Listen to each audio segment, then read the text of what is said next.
राम जय राम जय जय राम। किसी संत महोदय ने एक जिज्ञासा व्यक्त की है कि तीर्थों में जाने के बाद अथवा व्रत में पूरा पुण्य लाभ मिले, इसके लिए क्या क्या करणीयता अनिवार्य है।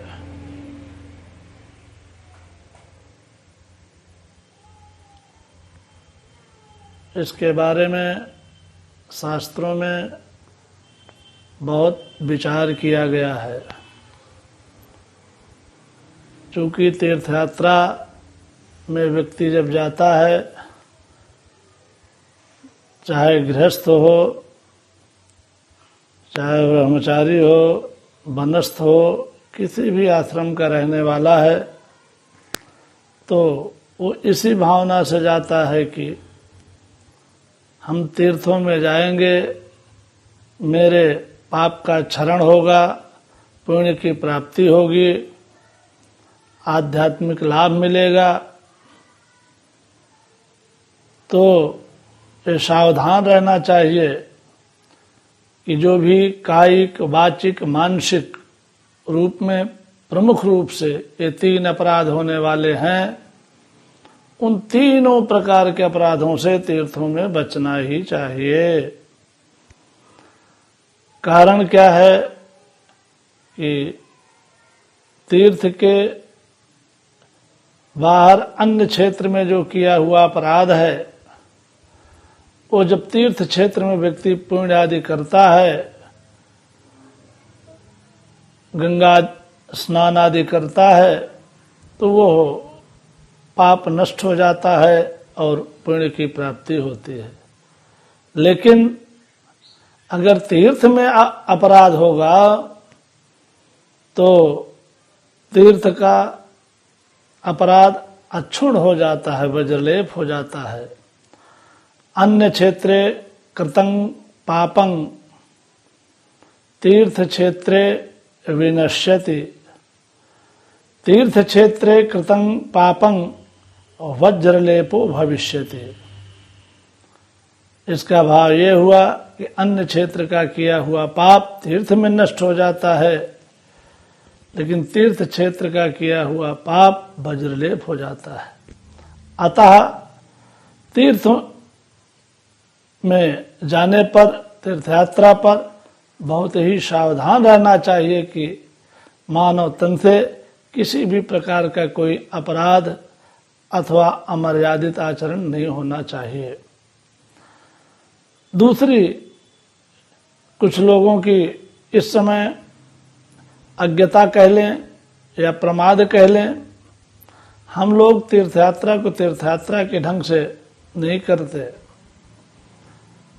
अगर कोई गृहस्थ तीर्थयात्रा में जा रहा है तो उसको गार्हस्थ ढंग से ही तीर्थयात्रा करना चाहिए। वैवाहिक जीवन में बंध से समय पहले अग्नि के आगे प्रतिज्ञा होती है कि तीर्थ व्रतोद्यापन यज्ञ दानं मया सात्वं अधिकांत कुर्याः वामांग मायामि तदा तदीयं जगाद वाक्यं प्रथमं कुमारी। तीर्थ व्रत उद्यापन सब में मैं आपकी सहधर्मिणी रहूंगी, तभी मैं आपकी वामांगनी बनूंगी।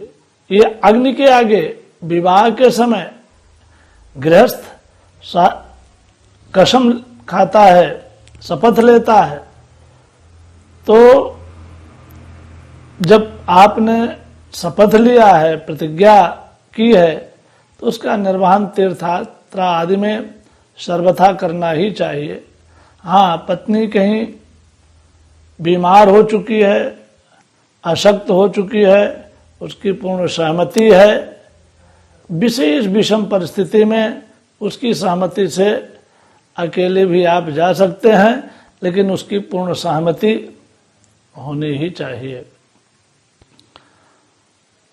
दूसरी चीज, तीर्थ में और व्रत में, कभी एकादशी, शिवरात्र, कृष्ण जन्माष्टमी, श्री गणेश चतुर्थी, कोई भी व्रत अगर आप हैं तो व्रत के दिन किसी दूसरे का कुछ भी नहीं खाना पीना चाहिए।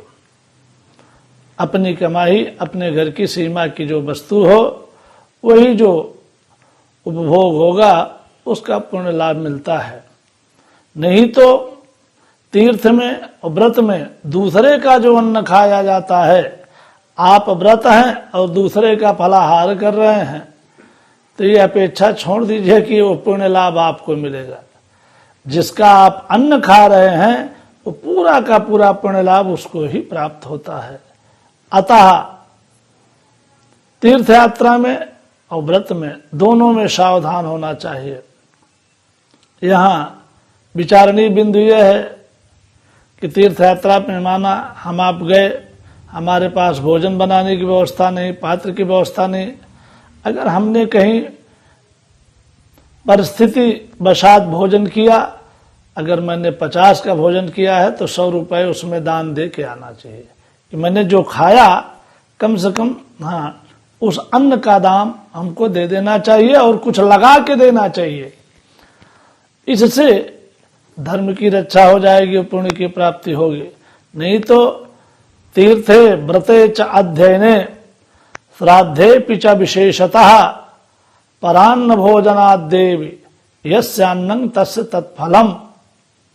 भगवान शंकर से महामाया पार्वती जी ने प्रश्न किया, जिसके उत्तर में भगवान शिव ने समझाया कि हे भगवती पार्वती, तीर्थ यात्रा में जाने पर व्रत में अध्ययन काल में श्राद्धे पिचा विशेषतः, विशेष करके किसी के श्राद्ध आदि में जो भोजन करते हैं, परान्न भोजनाद देवी, हे भगवती पार्वती, दूसरे का अन्न खाने से यस्य अन्नम तस्य तत्फलम, जिसका जो अन्न खाता है उस पुण्य की प्राप्ति उसको हो जाती है जिसका अन्न रहता है। अतः सावधानी के साथ तीर्थ यात्रा और व्रत को करना चाहिए, नहीं तो पता लगेगा व्रत भी कर रहे हैं, तीर्थ यात्रा भी कर रहे हैं, ऐसी तीर्थ यात्रा व्यर्थ हो जाती है कि दूसरे के साधन से गए, दूसरे के पैसे से गए, दूसरे का भोजन किए और अपना कुछ भी न खर्च किए, तो पूरा का पूरा पुण्य लाभ उसको मिल जाता है जिसके साथ आपने यात्रा की, जिसके धन का उपयोग किया, जिसके अन्न का सदुपयोग किया। अतः तीर्थ यात्रा आदि में, व्रत आदि में सावधान रहना चाहिए और धर्मानुसार आचरण करते हुए तीर्थ के मर्यादा के अनुसार ही रहना चाहिए।